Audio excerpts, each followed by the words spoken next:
এসো ভাই এসো, আমি জানতাম তোমরা আসবে, কারণ তোমরা আর 5 জনের মতো নও। তোমরা হচ্ছ জীবনের করে দেখাতে চাও, তোমরা টপার হওয়ার স্বপ্ন, তোমার চোখে জল জল করছে। শোনো তাহলে বলি কি, এবার যেগুলো বলবো একটু মনোযোগ বাড়িয়ে কথাগুলো শোনো। এই দুনিয়া ভীষণ স্বার্থপর, শুধু রেজাল্টই দেখে।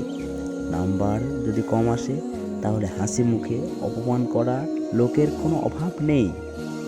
যদি অপমান শুধু তোমাকে করা হয় ততটা গায়ে লাগতো না।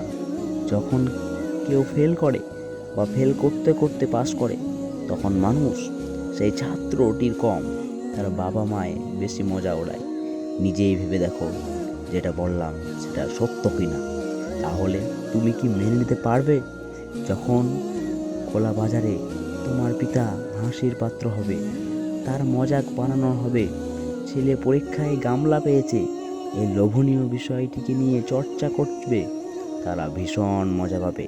তাই সুযোগ পেলে কিন্তু কেউ ছাড়বে না। সেই দিনটা দেখার জন্য তারা আজ এত কিছু করছে।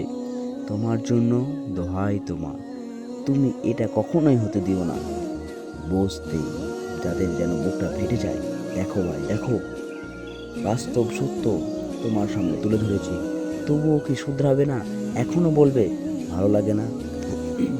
দেখো, সময় কখনো মানুষকে সফল বানায় না, সময়ের সঠিক ব্যবহার মানুষকে সফল বানায়। আমি এটা শুনতেই চাই না। আজ পর্যন্ত তুমি কি কি করেছো আমি এটা দেখতেই চাই। আজকের পর থেকে তুমি কি করবে? দেরিতে হও, তবে কিছু না কিছু হও। রাস্তায় দেখা হলে পরিচিত না, তোমার ভালো মন্দ জানতে মোটেও আগ্রহী হয় না। তোমার বর্তমান অকাজ জানতে তারা বেশি উৎসাহী হয়। তাই নিজের ভবিষ্যৎকে নিয়ে মোটেও খেলা করো না।